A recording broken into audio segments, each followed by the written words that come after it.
Listen guys, I didn't want to have to say I told you so, but I told you so.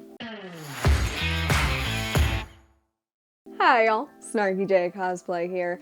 As of the time that this video is recording, Madam Web has yet to officially release in theaters, but we do already have reviews from early showings from this past Wednesday, and from critics that got to watch it early. I am not one of those critics, so I cannot give you my review just yet. However, the internet is literally torching Madam Web. Now, when early reviews for Madam Web started rolling in, it debuted on Rotten Tomatoes with a rating of about 23%.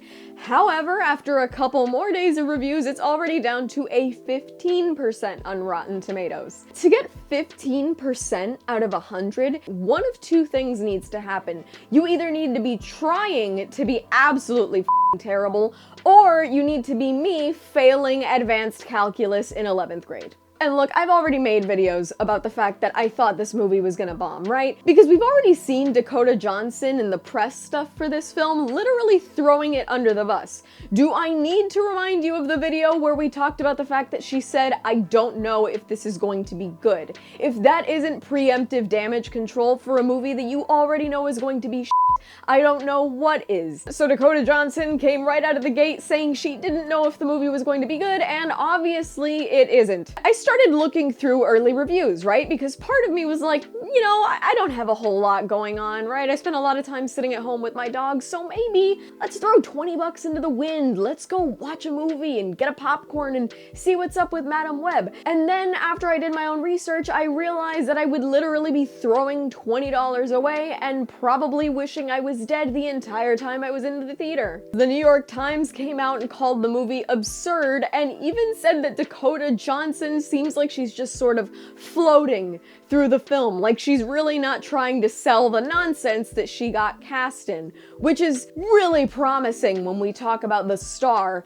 of a film. But I took a little extra time and I started digging through reviews on Rotten Tomatoes to see what it was that critics hated so much about Madam Web, with winning reviews like, "If this was the movie after it got spliced up in the editing room, I'm genuinely curious how bad it was before it got released to the public." And Madam Web is genuinely embarrassing for all parties involved. See, the thing about Madam Web is that it's pretty unanimously decided that it's a f***ing awful movie. And one of the things that I hear collectively is that just the script is the biggest failure. And that's what we spend a lot of time talking about on this channel. It's not the fault of the actors, but the scripts. The writing that is being put into all this superhero stuff that's coming out, that's why superhero fatigue was invented, to essentially cover up the fact that the writing in these things is absolute dog shit. I mean, look, as a YouTuber, I don't watch a whole lot of YouTube, but my personal favorite movie reviewer and actually good friend of mine is Jeremy Johns, and he put it best when he said, they were making a movie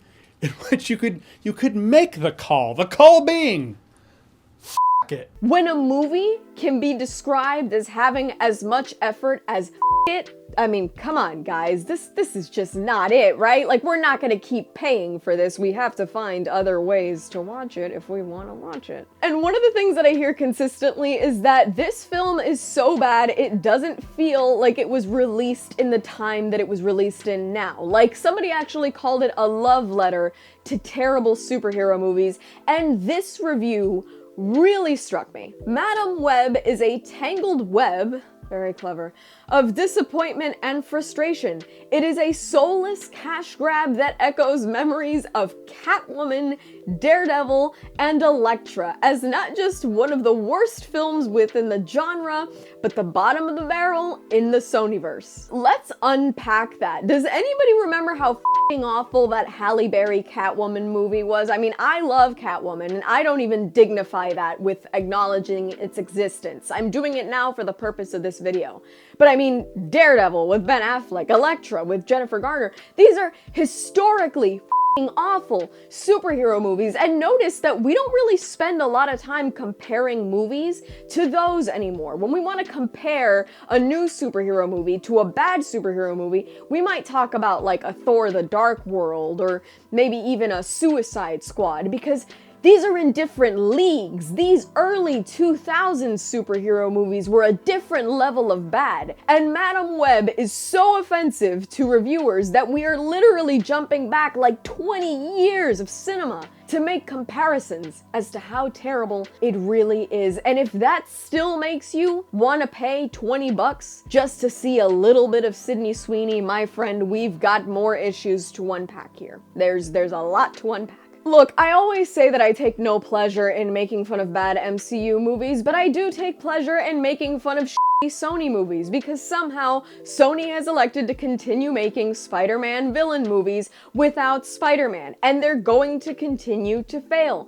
I give Venom a pass because the first one was admittedly sort of fun, and I do love me some Tom Hardy, but Venom 2 was pretty bad. Kraven the Hunter does not look much better. Unfortunately, I am spiritually and physically obligated to go watch it purely because I think Aaron Taylor Johnson is spectacularly delicious, so of course I'm gonna watch a movie where he's spending a lot of time shirtless. Stop it. Get some help. But I mean, they're saying that this movie isn't even as memorable as Morbius, because at least Morbius was awful but memeable. Madam Web is terrible and forgettable. I can see the future. Oh, what the hell? She didn't see that coming? That's not how it works. And that is a combination that no superhero franchise can possibly survive. I will say I feel a little bit bad for the actresses and actors in this movie, because there are some talented and at the very least people with conviction, people that wanted this movie to do well. Dakota Johnson seems like she phoned in a performance as well as phoned in every interview she ever did about the movie, but hey, I guess when you're a Nepo baby, you really don't have to work too hard to sell movies that you're in when they're bad, right? Don't dog me for that one. She's Don Johnson's daughter. I grew up in Miami. I can make fun of Miami Vice all I want. Anyways, all of this is to say that I initially said that Madam Web looked like a bad movie and was sure that it was going to bomb, and based on early reviews, it seems like that's exactly what's happening. I am so looking forward to see what it does in the box office over this weekend, but for now, all we can do is speculate that it might make $17 in comparison to a budget of, I'm sure, entirely too many millions. That's all from me. I've been SnarkyJay. Thank you so much for watching. Please don't forget to like and subscribe. For more SnarkyJay, be sure to check me out on Instagram, and if you'd like to support this channel and my content creation, be sure to check out and consider subscribing to my Patreon for exclusive photo shoot content. I will add links to both in the description below, and let me know your thoughts about these new Madam Web reviews in the comments below.